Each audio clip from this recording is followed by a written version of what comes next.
Scream Factory has released the 1986 slasher movie Sorority House Massacre on a limited edition Blu-ray. It's now sold out, but I thankfully snagged myself a copy.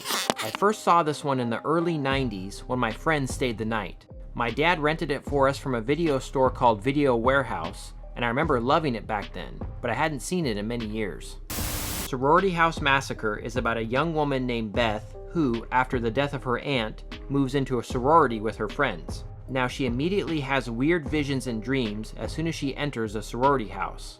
And at the same time, we cut to a weirdo in a mental hospital who's also having weird visions and acting up. Oh, and real quick, this shot right here, it was actually used in Slumber Party Massacre 2, which was released a year after this.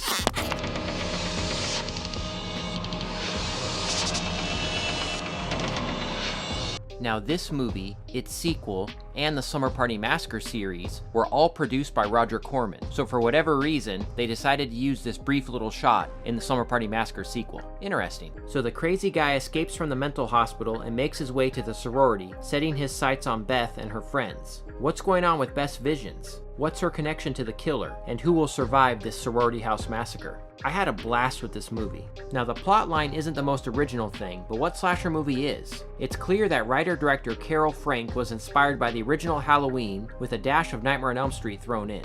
Speaking of Carol Frank, she does a great job here. The movie is very well made on a technical level, and I love the musical score as well. Angela O'Neill does a great job as our lead, and the killer is suitably creepy. The rest of the cast is fine, for the most part. Some guy just killed Tracy.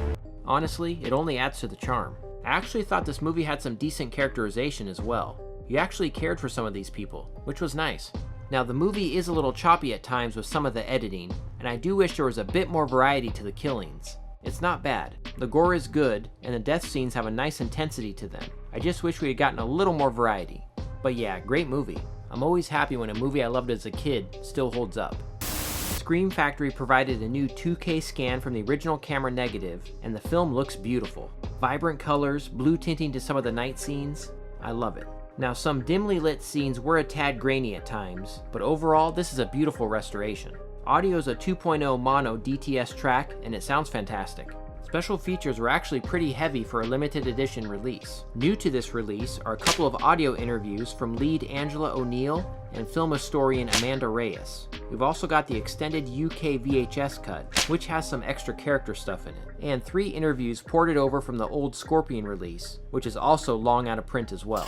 This is a fantastic Blu-ray edition of a really excellent late 80s slasher movie. I really wish Scream Factory hadn't done this one as a limited edition. Maybe it's a rights thing, but I'm really happy to have this one, and I'd love to see the sequels get released as well. So if you're able to track down a copy, definitely pick it up. You won't be disappointed.